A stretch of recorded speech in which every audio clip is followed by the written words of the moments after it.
Hi, everybody. Thanks for joining me today in the locker room. I'm Alan Locher, and I couldn't be more excited about the special guest I have here for today's show. One of my favorite musicians, Bright Light, the sleek one-man band front person and electronic musician master Rod Thomas, joins me to discuss Pride, his music, and his upcoming fourth album, Fun City, due out in September. Please welcome to the locker room, Bright Light, Rod Thomas. Hello there. Hello. Hi, how are you? I'm well. Thanks for joining me today. You're welcome. Thanks for having me. Happy Pride. Happy Pride, yeah. Because Pride is year-round, not just for the month of June. Correct. Exactly. Mm-hmm. We have to remember to celebrate it all year long. What does Pride mean to you?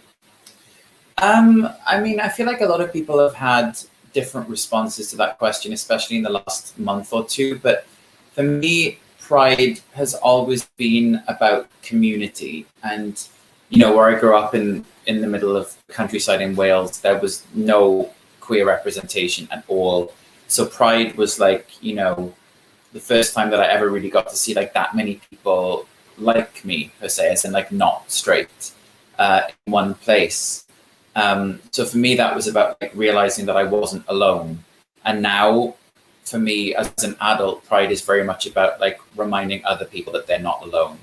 So it's making sure that everybody feels welcome, making sure that you're able to make people feel included and part of a conversation. Because I feel like a lot of stuff, especially now online where we're all in quarantine, it feels like you're being spoken at or you're like affronted by information. But the key thing to making people feel loved and welcome is conversation. And so for me, I really do try and make my work and my approach to Pride like a two-way dialogue. And I that's what Pride means for me, sort of feeling like you're included, not just tokenly in a collection of letters, but like actually like your voice is valid and your opinions are valid and your presence is needed. And Sunday for Pride, you attended the Queer Liberation March. How was that experience? I did. How was that experience? It was really amazing. I mean, it was very scary because I'm not comfortable being around that many people at the moment because of, health risks. So my two neighbors who are here, like one of them is also like immunocompromised. So we went and we stood at the sides at the start of the march and we watched everybody go past and cheered everybody on. And then we kind of walked alongside it on empty streets, like a block or two away, and followed it up. And then we rejoined it when the streets were a bit wider. And so we walked at like, 6 to 8 feet on the sidewalk away from the march, but followed it along, joining in. So, we weren't like in the middle of it, but we did walk with it and we met people on the way, and did it in the safest way that we possibly could. So it was both very uplifting and really overwhelming of how many people showed up and were wonderful. Scary with, thinking about health concerns and the fact that police decided to pepper spray people right at the end, as they have tended to be doing for the last couple of months to everyone's lack of amazement. But yeah, on the whole, it was a really engaging and really rewarding experience. And you said 50,000 people showed up? That's what I saw, yeah, 50,000, which is, wow. It's amazing. It's mind-blowing. Really inspiring. That's incredible. And I'm so impressed because I follow you on social media and you use your social media, for positivity, for social justice, such as Pride and Black Lives Matter, for our trans brothers and sisters.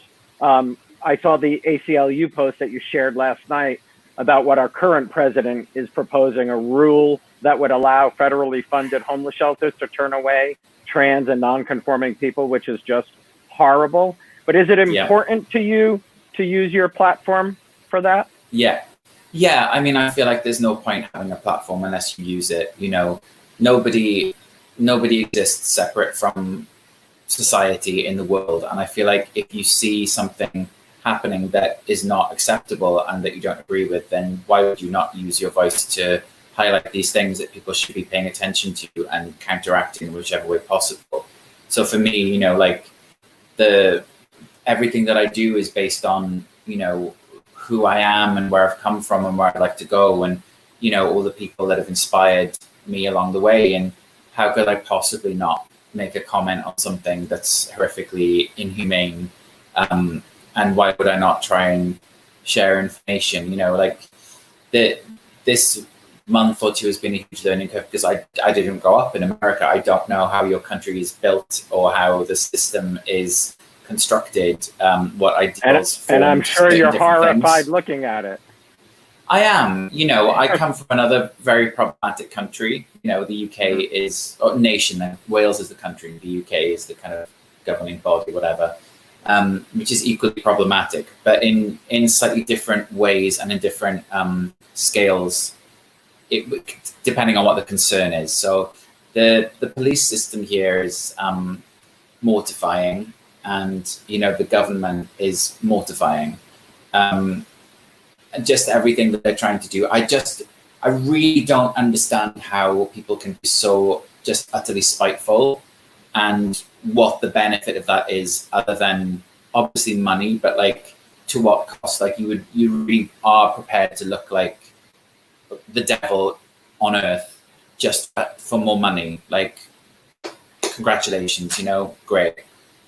Like it's kind of shocking, and it's really shocking to watch denial of video evidence and everything else that has been unleashed by this person in control and his gargoyles. Like, I don't know, it's been a really wild year. I'm sure it's quite, you know, it's honestly, I'm sure it's quite eye-opening. Sorry.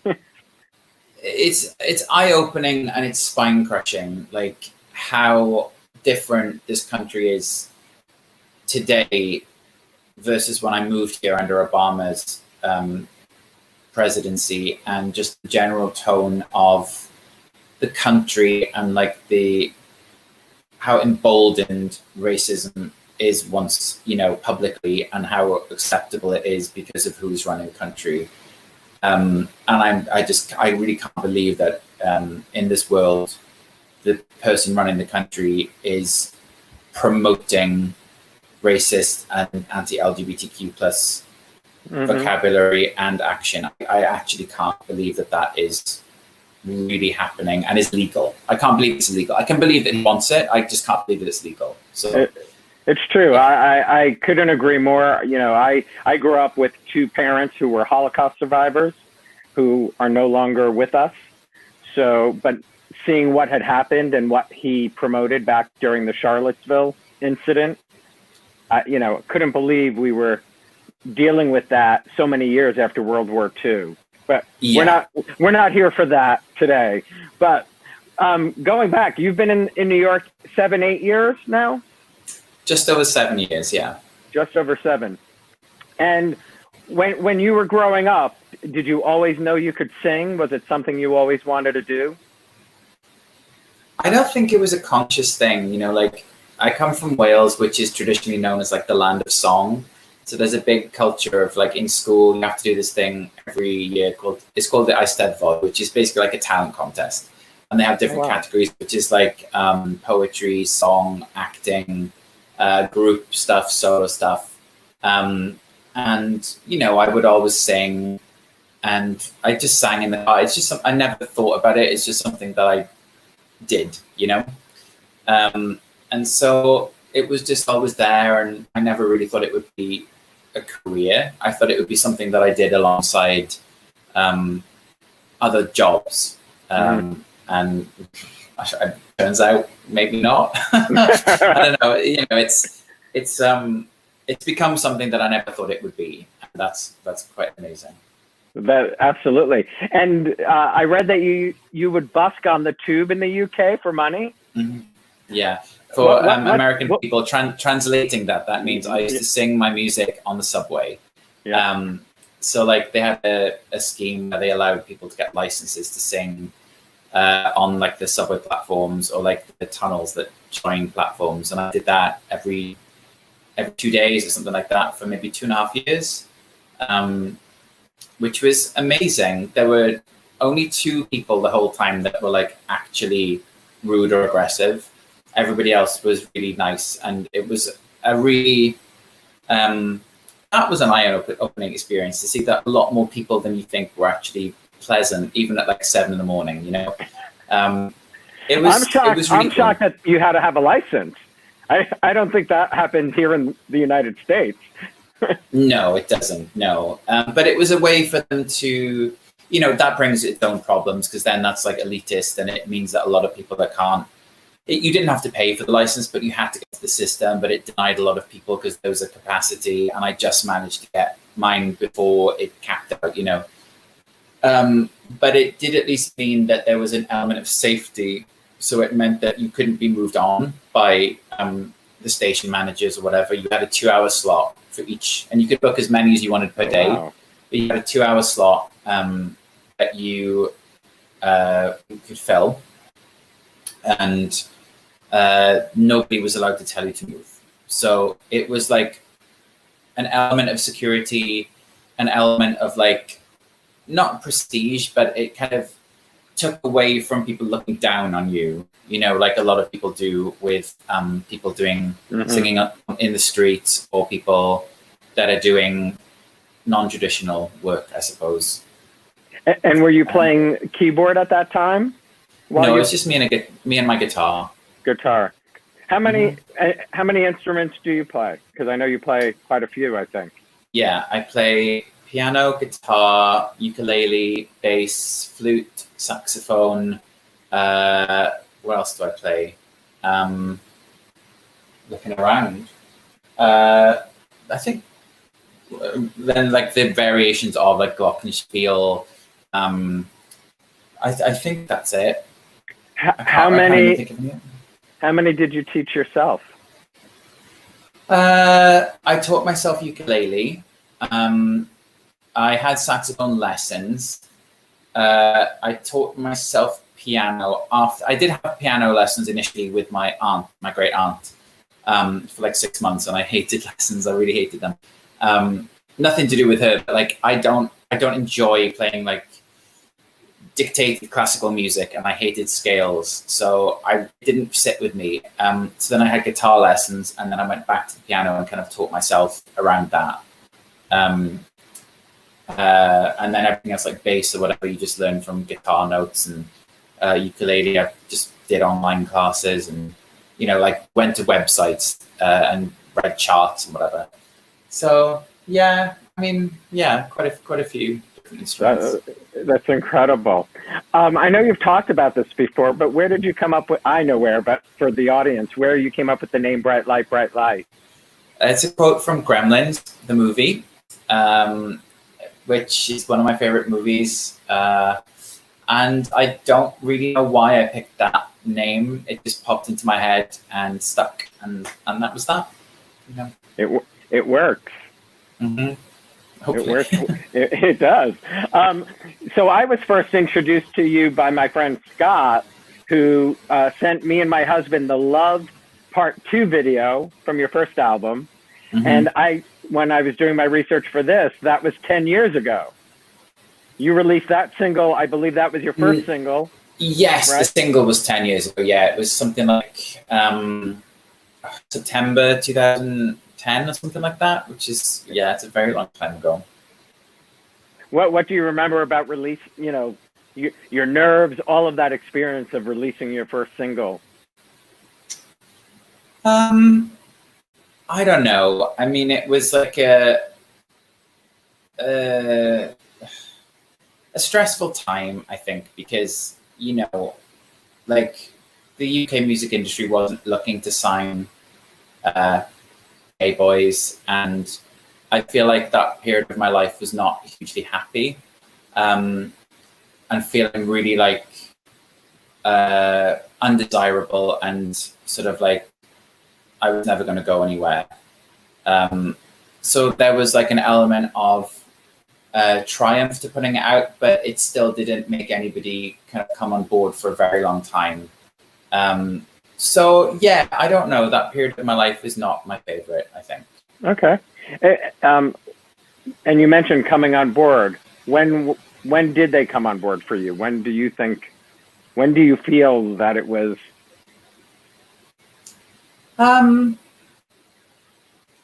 Still waiting, I think. Okay. In many ways, I don't know. Like, expectations shifted, and the way that I was looking to be supported by the industry kind of changed as well. And I'm very lucky now that I have a label partner over here called Megaforce Records, and we go through the Orchard, and they're a really supportive team. It's not the same as being like signed or having like the big team around you. But it is also like super uplifting, and they're great. They're really enthusiastic, and I really love them. So that's my equivalent of what I was kind of hoping for at the time. But it was weird, like I had lots of friends who were in bands that got signed for an incredible amount of money, left, right, and center all around me, and I was like the last one left that didn't, and it felt really bad. And so I just kind of stopped chasing that, I think, really. Because it's a very weird industry, and it can really be incredibly deflating if you let it be. So I just kind of sidestepped that and tried to, wend my own way through the world again. And you do. You really work hard at making your way in the world with your music, which I think is fantastic, and why this is a little part, but loving to help you to get the word out. For me, I'm curious what your process is like in writing music, or writing the lyrics, the melodies first for you. It is completely random. It is very different song by song. It is. I wish that there was more logic to it, honestly, and then I could tell you, and then I would know what to do. But yeah, it comes from like very different directions. Like, I'll just give you two examples. Like the song that we put out to kick off Fun City, This Was My House, I had a drink with a friend who told me about his mom voting for Trump, despite the fact that he'd sort of outlined to her how that was like an attack on his rights as a gay man. She still did it, and it was the realization that like the place that he goes home to, when you go home for Christmas, that's you like putting your guard down, you're like safe, it's I don't have to worry about anything. And the removal of that safety from the home really just like shook me so much, because I'm very lucky that my parents don't vote in a conservative manner, they're very liberal. And that the thought of that, it just really kind of like broke my heart. And I left the bar, and as I was walking home, I wrote the melody and lyrics in my head, and I just walked around until I finished it for like 20 minutes or something, and then recorded it into a voice message and went home, and then put that onto my computer and just laid a beat over it and started working on it that way. And then there's other songs where I sit down at a piano, like I Wish You Were Leaving, the first song I did with Elton. I just sat there at a piano and I improvised it, and that's how that song was written. It was just like stream of consciousness, and I didn't even think about it. It was crazy. I think I read Into the Night. You came to in a supermarket, you might have said. Yeah. If anybody lives in Brooklyn, in Crown Heights, I was at Bob and Betty's buying some coffee, and I was in the line for a really long time. So I wrote that. That's amazing. So, with all of the millions of songs written, how do you know when you're creating that melody that it's original, and that it might not be something subliminally in your head that you've heard before? You absolutely never know that. Okay. You really don't ever know that at all. You don't. I think that's the upside and the downside with being somebody that loves pop culture, is like you're constantly a sponge, and if you're listening to stuff, reading stuff, listening to stuff all the time, there's never a point where you're not absorbing culture. And if you're absorbing at that rate, I don't know if there's a way where you cannot release some of that back into your work. But then it depends on how explicitly that influence comes out, like whether it's a lyric that you don't realize you've repeated, or whether it's just like the overall tone of, of something you've seen. Like, writing a song based on a movie, I've done explicitly, but you don't know whether you've actually repeated a melody or not until quite some far way down the line. And sometimes I do catch myself being like, oh, that sounds kind of cool. And then you're like, oh, but that's obviously, you can place it somewhere. But usually if it's like something like that, I do tend to catch myself. But I'm sure everybody at some point has blurted something else out that they don't realize is a reference or whatever until, potentially the lawyers are on the door. I don't know. Knock, knock. Hello. So who are some of your music idols? Well, they are behind me. I have Sandra Bernhard, Sylvester, Scissor Sisters, one of my biggest influences. They're super important. They're friends of mine now, but they're like the band that basically showed me in 2004 that gay people could have hit singles and like absolutely own the music industry again. Kylie Minogue. Scissor Sisters are my husband's absolute favorite. He introduced me when we got together to them, and I can see why, and I see a lot. Thrilled to see you work with all of them because I think you work well. Kylie, yes, you just go ahead. Sorry, continue. Kylie, amazing icon. Janet Jackson, activism and incredible pop music, great production, great lyrics. George Michael and Wham. And then Pointer Sisters also, who I think are probably the best girl band in the world. So those are a few of them. You need to do a neutron dance. Girl, if only I had the energy. I heard your beautiful rendition of George Michael's Spinning the Wheel. That was fantastic. Thank you. That was fun to do for Attitude. I think I did it for the Pride, yeah. And you just released a remix of Kylie's sister's track, right? Danny's? Kylie's sister. How dare you? Danny Minogue. Danny Minogue, I know. Sorry. Give her a fair identity. Yes, I love both. Sorry, both of them. I love them both. So. But you had mentioned Kylie first, so that's where it came from. Yeah, if people are watching who don't know who Danny Minogue. Kylie Minogue is an icon that you should know, and Danny Minogue is her sister, who's also an incredible pop icon. They both starred in TV shows, soap operas in Australia, where they're from, as youth, and both went on to be international million-selling pop stars. And I remixed an old Danny Minogue song from the 90s for Pride last week, and it came out last week. So, yeah. It's funny. I mean, so when I was introduced to your music, and then I started coming to see you because I was still living in the city, and I've seen you 5 or 6 times, and it's been a while because moved out to the burbs. But I love your live performances, and I love how you take a lot of your music and just do it slightly different in the live shows. Feel It is one of my favorite songs you do live. Especially the Mercury Lounge show was incredible, and I love that I have that now for the live from Mercury Lounge on disc. But your performances, are great. And then the last couple of years, you've been opening for some incredible folks.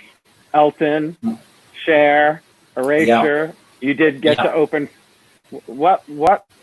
First of all, having those people as idols, and then opening for them. When you find that first out that somebody calls you and says you're going to open for Elton, you're going to open for Cher, what does that feel like? It's so weird. It really is weird. It's such a strange thing to do, and it's a really strange thing to say as like a true sentence that like you've been on tour with like Cher or Elton John. Like it doesn't really make much sense. And I think like before you do it, it's wild. When you're there, it feels totally normal, and it's really amazing, and it's super fun, and everybody's really welcoming, and everyone makes you feel really, really at home, part of the family, and you completely just roll into this routine, and it's great day by day. It's obviously very stressful, but it's amazing. It's super fun, really big high. And then it ends, and it feels like that wasn't even your life. It's such a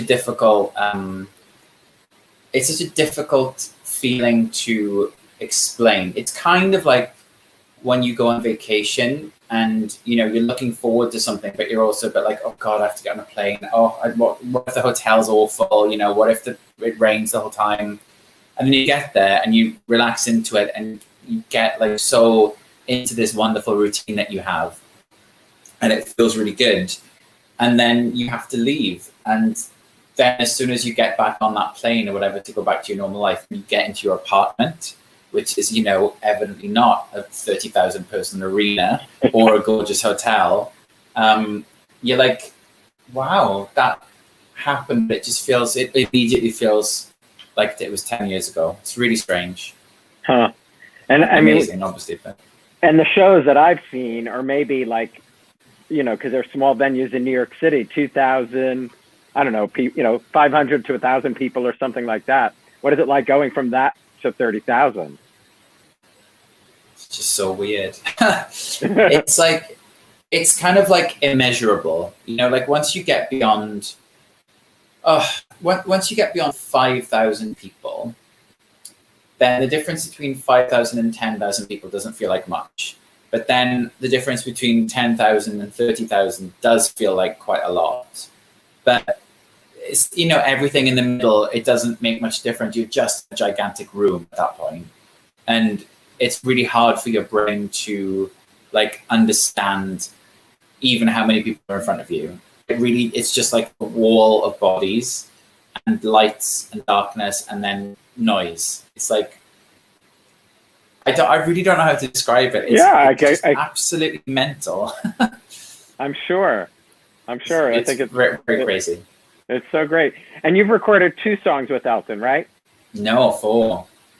4? Oh my God. How did the first one? The first one happened because we became friends when I made my first record. And then, you know, we were spending time together and getting to know each other. And he's such a huge music fan. So he was, you know, if you have demos, let me know and send me some songs. So as I was saying, I Wish We Were Leaving, the first song that we did together, I improvised it at the piano and I put down the lid of the piano and, you know, press stopped on the record. And he phoned straight after that, which was crazy.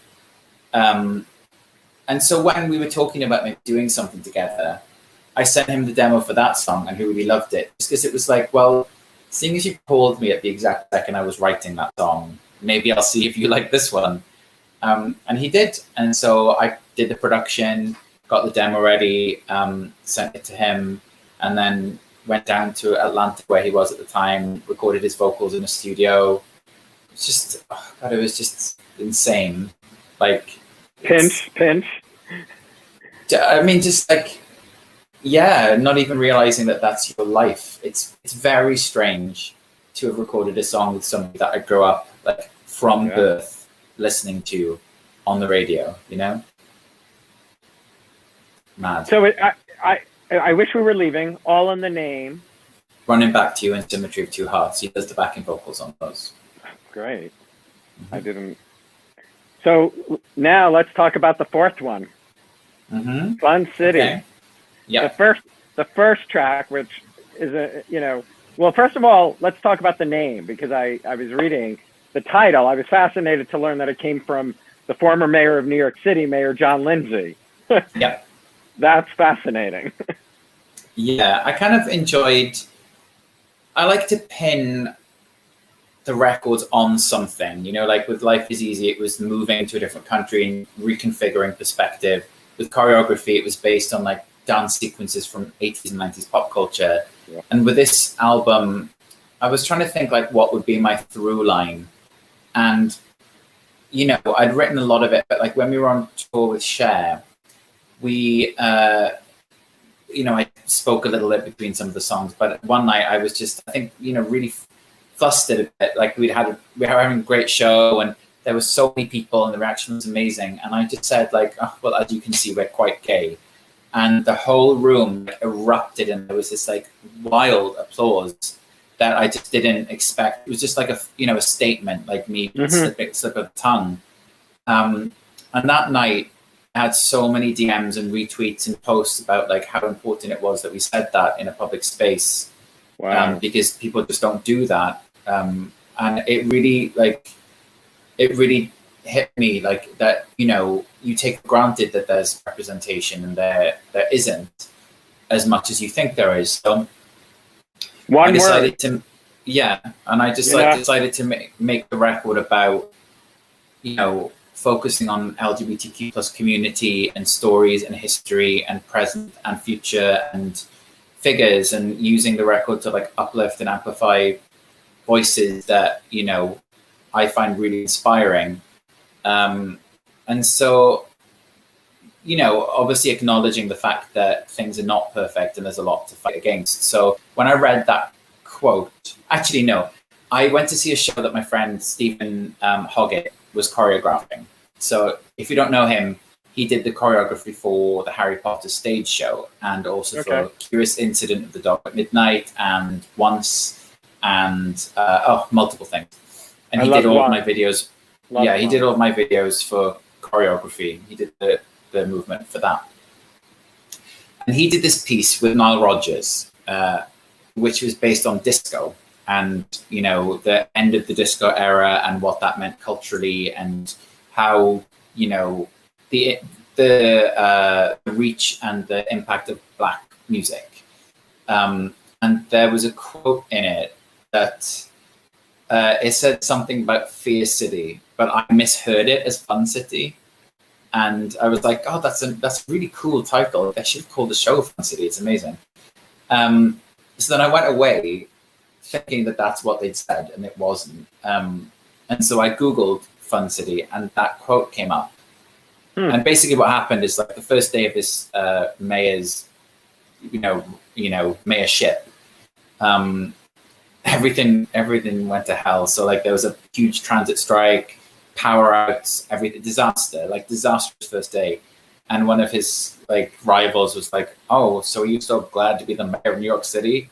And he went, oh, I still think it's a fun city. So I thought, like, this idea of a really problematic utopia is basically where the queer community has always been. Like, we live in spaces and we live in cities and communities which are, in theory, like, ripe with opportunity, and you have, like, the stars at your doorstep, and you can be like an actor, you can do anything you want to be, but there's always this element of, like, suppression and danger if you're LGBTQ plus. So the quote is, like, you know, taken to be like, how do you still celebrate yourself? How do you still stay strong? How do you stay focused? And how do you stay creative and optimistic in a place that is so deeply problematic? And I decided to do this way before this year kicked off. And, you know, a big focus on the record is LGBTQ plus safe spaces. Like I was saying about, this was my house, and obviously they're all shut now because of COVID and lockdown. So the album's narrative has taken on a somewhat more heavy tone, I suppose.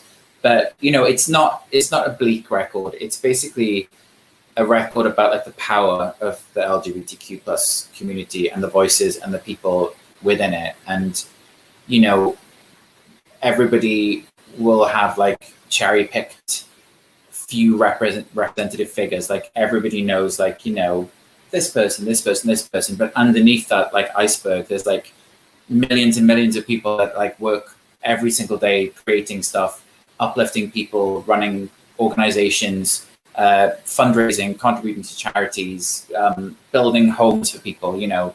And the album and its narrative is meant to uplift and amplify them, which, you know, I spent like a year and a half planning a tour where we would go and work with local drag acts and local charities and local activists and local fundraisers and bring them into the show, and, you know, have that in the physical spaces, which none of that's happening now, which is mildly depressing. But you can still do some of that charity stuff though from home. You can, but the internet is such a white noise. You know, it's not the same trying to do stuff online. You've got, like, I love them, but, like, Dua Lipa Taylor Swift, Carly Rae Jepsen, Robin, they release one thing that's white noise, and not a single gay man is going to listen to anything other than that for the duration of that, meme life. You've got like Chromatica 2 into blah, blah, blah, blah gifts, like drowning out most of the queer voices at the moment. And Lady Gaga is an ally. It's an easy go-to. So doing stuff, trying to find a space for yourself in the midst of a major pop artist like that does not work. Like you do not have the ability to cut through that. So me going into physical spaces and trying to do stuff locally and with people in those spaces who know people and need further representation and can like connect with their existing audience and a new one, like that's much more impactful than trying to do stuff online. I mean, you see probably, you post something on Facebook, 32 people will see it because you haven't boosted it. Exhausting, All of these companies make it very hard for you to actually do anything which equates like activism, uplift, or conversation if you're not already on a platform of like millions and millions of people following you. So, so that's the downside. However, upside is I've been able to talk to other people that I maybe wouldn't have otherwise. And, there are incredible people on the record, from people that have sold like 2 million records, 10 million records, to people that have sold 1,000 records. And all of them I've pitched as like equally valid because they are, and equally important to the narrative because they are. Like we don't have representation for a lot of different people in pop music or in the LGBTQ plus community. Like there's lots of voices scrabbling to be heard above the noise of people that just have a bigger platform. And my intention with this record is to draw focus on different parts of society, good and bad, that that people maybe don't pay attention to, or haven't had the opportunity to pay attention to today. Well, I love the description. It's a love letter to how diverse and inspiration our community is. I mean, I love that. Yeah. We don't get that from artists a lot, like something that's just for our community. And I think that makes it right there extra special. And I mean, let's talk about your guests, Jake Shear, Andy Bell, Sam Sparrow, Justin Vivian Bond. How, when you're writing, are those the people you had in mind, or how does that come to be? No, I didn't really write with anyone in mind, honestly. I wrote the songs, and then I was trying to think of like what voices would bring out something different in those tracks. Not just voices that would fit them, but like what voices would have skill sets that would like amplify different parts of the song that maybe I hadn't thought of. And so I was like putting together like a mood board of people that I would love to work with. And then these people came to the table and really brought something wonderful with each and every little moment that they did. It was so cool to just see. Even they didn't write anything. Big Dipper did, actually. He wrote his rap, but what they did with the material that was there was like change like the tone of a song or two, and it felt really cool to have that moment, which everything that I do is as collaborative as I possibly can make it, because I don't think I'm perfect. I don't think I'm the best writer, singer, whatever, producer in the world. And whatever moments I have to collaborate with someone, it puts my brain in a different sphere, and I do work better. Everyone, two brains are better than one, oftentimes, or it means that you're more awake than you are if you're by yourself. And I feel like you can do something like with 10% more energy or perspective than if you're doing it right by yourself. So all of these collaborations allowed that to happen, and I'm so grateful to them. And it is called a collaboration, so it makes sense to do it that way. I mean, like Cry at Films with Del Marquis, I love so much. Kiss for Kiss with Jake is amazing. All of the Elton stuff is great. So I can't wait. And I love, let's talk about the first 3 tracks. So This Was My House, an homage to the work of 80s production, Madonna's Yeah. producer, Shep Pettibone, right? Yeah, yeah. And then you get Madonna's queens, Nikki and Donna, to record this with you. What, I mean, were you a fan of theirs? Yes, I was. From the Madonna era? That they You know what? in? Actually, it wasn't Madonna that drew me to Nikki. It was Snap. So when Nikki did the vocals for Snap, you do know Snap. Snap did them as a dancer. Come on. Okay. So Snap also, like, Nikki was the lead vocalist for Exterminate and Do You See the Light, which were both like top 5 singles in the UK. So that's what I actually knew her voice from before seeing her on stage with Madonna. So that was like, you know, another thing. It's like, yeah, I do love the work you did with Madonna, but those songs were amazing and I had them on constant repeat. But at the same time, I didn't know. Me too. I didn't know that they were the backing vocals on, you know, the Erotica record. I didn't know that. So having those two on the record was so special. Like, they're so much part of the visibility of queer culture and, you know, conversations about HIV and AIDS to so many people in the world that there was no way I could not ask. I'm really glad that they did it, and they're so much fun. I love them so much. They're really like incredible. And you call Truth or Dare In Bed with Madonna, right? Is that what it's called from the UK? Yes, which is a much better title. In Bed with Madonna. Oh, it's so much. It's so much cooler, especially when she also like later had an album called Bedtime Stories. And come on, you know. In Bed with Madonna is a lot cooler than Truth or Dare, even though I like Truth or Dare. So boring. It's so conservative.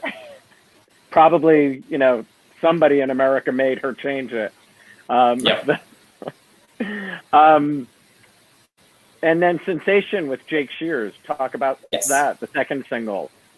Yeah, well, I wrote that song about like the power of community and what it feels like when you leave the place where you maybe grew up or where you're from, or you're stuck and you don't feel like you're surrounded by the people that are your kindred spirits. And then you finally get to go somewhere and meet people who feel like you know, whether that's like going to a pride or whether it's you move cities and you go out to a club and you just realize like, oh my God, there's these amazing people around you. And you meet a few people who become your family, and how euphoric and how liberating and like uplifting that is. Like, so because Scissor Sisters did that for me even before I them, like watching them change the world with their music, I could think like literally there's nobody better to be on that song than Jake. And he's a friend of mine. I sent him the song, he loved it. I sent him a few actually, and that was his favorite, which is good. And he ended up, singing on that track. And it was just so great to have that song come out and hear his voice. And, you know. Yeah, it's a little different for the way his voice is in that, but I love it so much. Yeah. Love it. Do you have a favorite Scissor Sisters song? Well, yeah. Okay, so it's like an obvious song. I would say... Actually, no, I'm not going to go for an obvious song. My two favorite ones are Invisible Light or Inevitable. I think Inevitable is gorgeous. And Invisible Light is I just don't understand how they wrote that song. It's just mind-blowing. It's so insane. And it's so cool. I remember seeing it live. It was insane live. Yeah. Yeah, I opened for them on tour as well, and I'm pretty sure that they did that on the tour I saw them. Crazy. Going back to that song and you talking about, you know, the community, but it is because me and my friends are always call ourselves our chosen family. You know, it's you know, they're more in many ways for a lot of gays, your chosen family is more your family than your blood relatives. Well, especially for people in the trans community who have been, you know, literally just like out and out rejected or attacked by their biological family. It's really heartbreaking to think that people can't see beyond a lack of insight to just be able to learn to love someone. I don't really understand why you would consider having a family if you're going to have any prejudice about how that child will emerge into the world. You know, like that doesn't make sense. that really on any level that doesn't make sense, and it's really heartbreaking. And I mean, that sounds so obvious. Well, I mean, so does wear a mask, but apparently that's not obvious either. So like, so does don't drink bleach, but apparently that's not obvious either. Like, say the obvious. People, I feel like there is so much information available in this world at the moment, and nobody's paying attention to the fact that you can find literally anything you need to know on this phone. You know, like, well, it does sound like an obvious statement, but it does need to be said. Absolutely. What I meant is like, it's, you know, parents, that should be an obvious, you know, you shouldn't really have the permission to be a parent if you have issues with anything like that. Yeah, it's just, the reality of life is really harsh. So, you know, that for me, whilst it is like a big out and out, you know, pop song, it is about like that moment of celebration of the rare moments that some people have in life where you do actually feel like you belong. Yeah, I mean, it's crazy. Should we talk or play the video for I Used to Be Cool first? Go for it. Okay.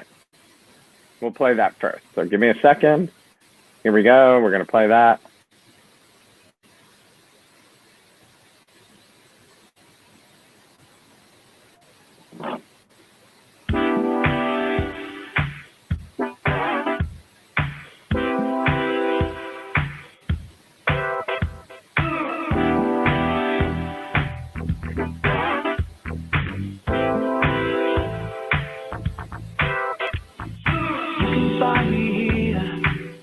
Time of day, any time of season, anytime you like. If you need to fall apart or need to stay together, you can be whatever. It's okay, it's alright. I'm a slave to love, and I'm happy to be. I've been taken over. Who could believe that I've been fooled enough to give in to that dream? It's so inviting, I don't want to be free, so I've got all night, all day, for your tears, for your pain. You won't believe it, but I used to be cool. I've got all day, all night, for your passion, for your fire. No way to leave it, oh, what will I do without you?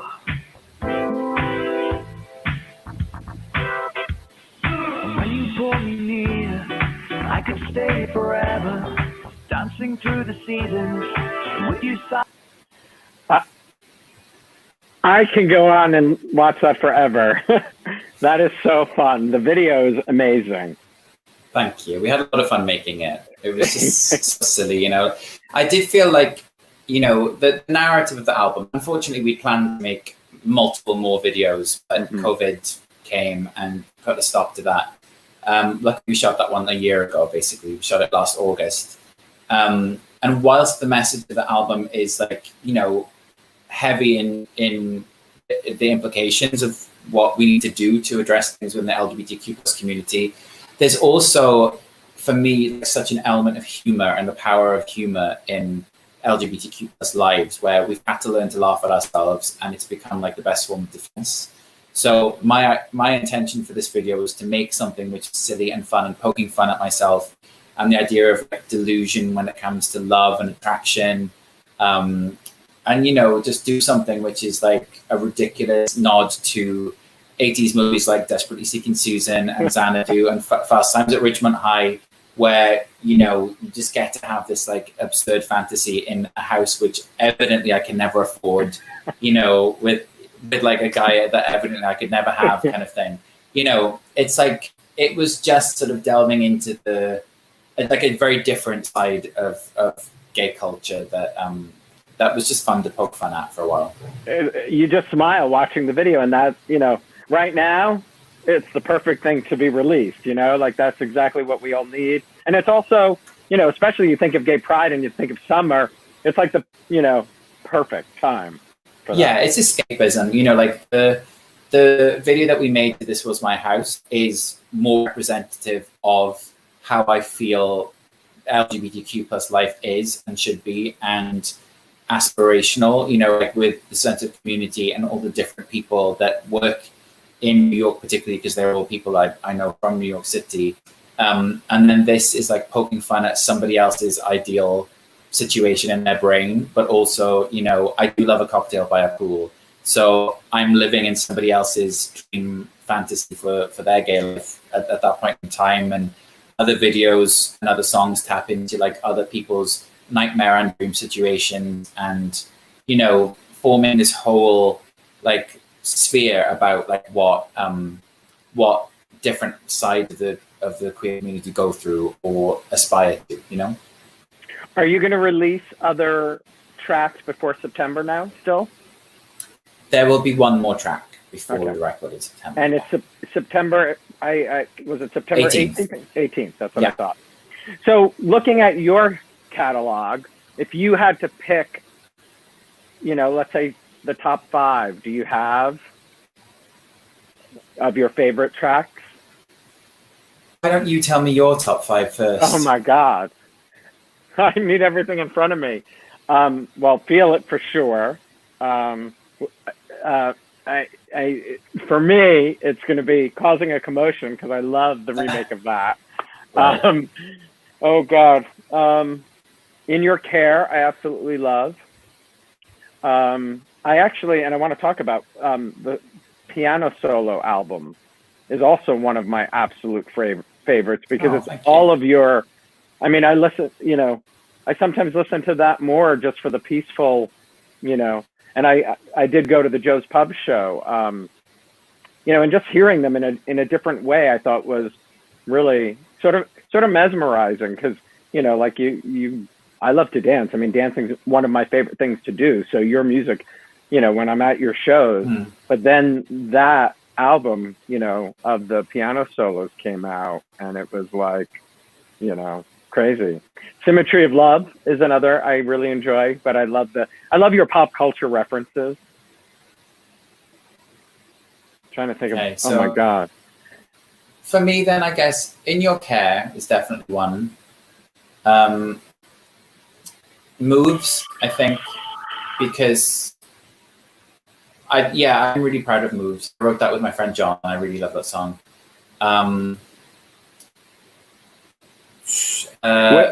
Cry at Films, like I said earlier, is one of my favorites too.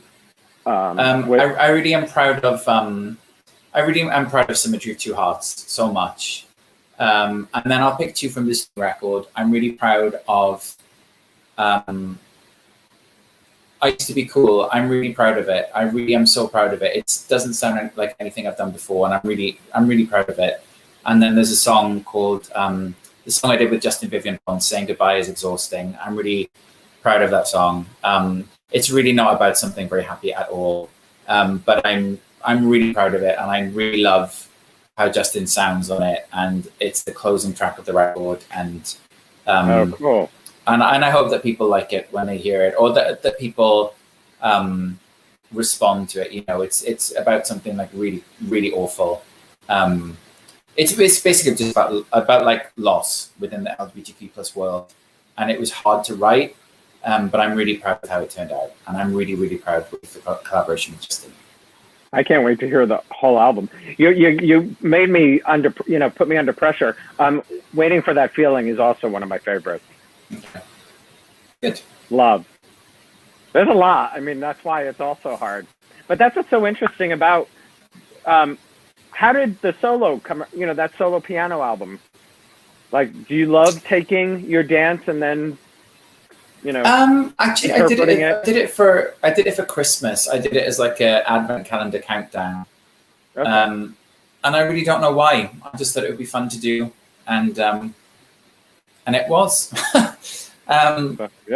You know, sometimes it's like when I'm at home, I play around with things, or I have to do radio sessions or acoustic sessions for people, and so you end up reworking some of the songs like that. And I just thought, well, why not just record them, and they might be useful one day. And then I had the idea to do the advent calendar, and it worked. And you know, that lots of people do enjoy the solo piano show, so it's something for them. Some people like, more morose moments. So yeah. And you have a great connection with your fans too. Like, you do a lot of stuff online with them, and they support, help support your music as well, right? Yeah, they do. Like, I have a really incredible fan base, and luckily it's mostly like very open-minded and very considerate people who do love to, to be very supportive and to be very engaged and have conversations. And I've set up like a little, social hangout group on Facebook where people are making friends. And when I do the online parties, people are communicating with each other and chatting and making friends. And that makes me very proud to think that there's, on some level, like a way to make a community grow, even in this time of lockdown. Like I do hope that the music that I make encourages connection and conversation. So anytime that I see that happening, I feel really proud. That's great. I think it does, because I have friends that, we talk about that stuff. Is there someone you haven't worked with yet that you're dying to? Millions of people. Yeah, lots and lots of people. All of those people behind you? All of the people, well, yeah, Kylie, Sandra, Kate Bush, Björk, Grace Jones, like Roy Sock. Oh my God, who else? There's so many people that I'd love to work with. Katie Lang, who I'm completely obsessed with. Dan and Lewis, love to work with them. Yeah, too many. Too many to name. So talk about the Romy and Michele's tea dance that you created, and also working at Alan Cummings Club Cummings.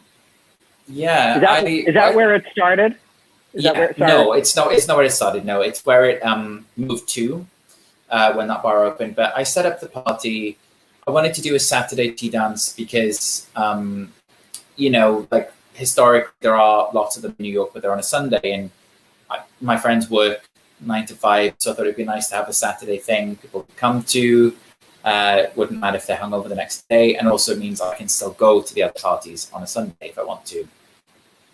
And I themed it around this Romy and Michele's high school reunion film because it's silly and gay and pop referencing, but also like I use the idea of them saying they invented Post-it notes so that people can come and they make song requests on Post-it notes. And it's a fun way for people to feel like they can co-curate the playlist of the day. And then it's also like, covertly a way to get people talking, because I'll see people putting requests on the wall and they'll chat with each other when they see what other people are putting down. So it starts conversations without having to make it a forced kind of thing. And it's been great. It's been lovely to watch it grow. Doing it at Alan's bar has been amazing. I started it at my friend's bar, Come On Everybody in Brooklyn, which is an incredible bar. And both have been great, super supportive and really just like, really lovely to see these little communities flourish. And it's killed me that I actually, because I love dancing, like I said, I love tea dances, and I haven't been able to go, but you've turned it into a virtual one, and you have one on the 4th, correct? At 3 p.m.? I have every Saturday. Yeah. Same as it would be in real life. Every Saturday, 3 till 8 p.m. Eastern time. It's on my Twitch channel, which is twitch.tv/brightlightx2. Obviously free to watch. People make donations if they want to, or if they don't want to, they don't. And then people, make comments and make friends, and it's really lovely. Do they make requests there too? Yeah, in the comments. Yeah. That's fun. Is nice. Is there a request you get most often? Is there something that Madonna usually? People like play Madonna. I'm like, there's a high chance you've ever known anything about me that I'll play Madonna. So. Speaking of, do you have a favorite track of hers? Secret is my favorite Madonna song. Ah, interesting. Mm-hmm. Holiday for me, for some reason. Right. I think it's because of seeing her live so many times, and she always would end it early on. And I've seen every tour because I'm that old. Yeah. So Holiday was, what she used to end them with. Yeah. It's a great song. It is a great song.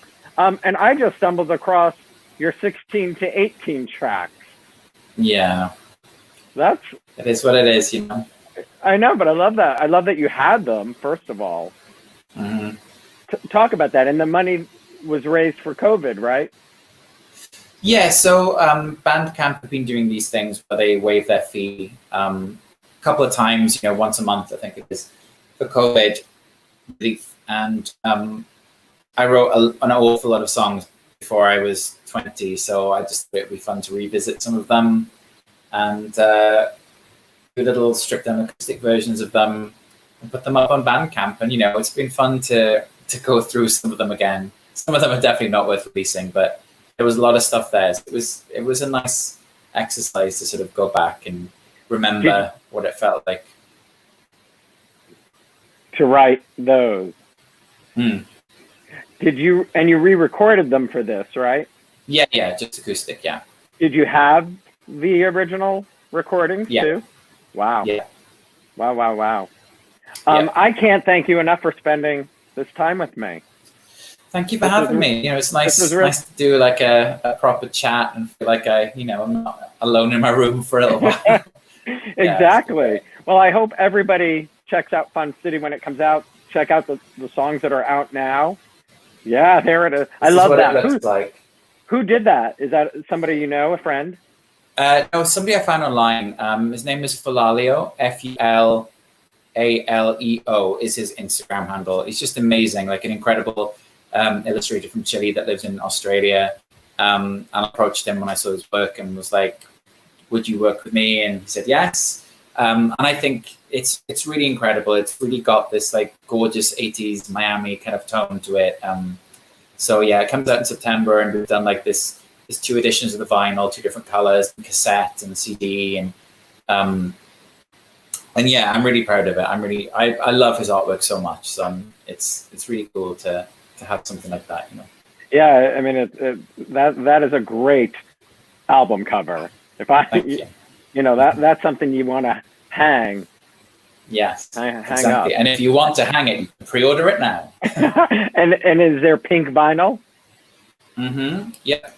The vinyl looks like this. Oh, I love that. Yep. And there's a yellow one as well. I love that. But that's like the standard edition, which is, you know, suitably gay. So I'm very happy with that. Sadly, I didn't know vinyl was going to come around again, but I did save the only color vinyl I had, which was Like a Virgin in white. So I do have that. Good for you. That's a good one to have. Yeah. It's a good one to hold on to. September 18th, Fun City, everybody. Yep. Check it out. Rod, stay there for just a minute while I sign off. Thanks everybody for tuning in. Don't forget to check out his music. Bye everybody.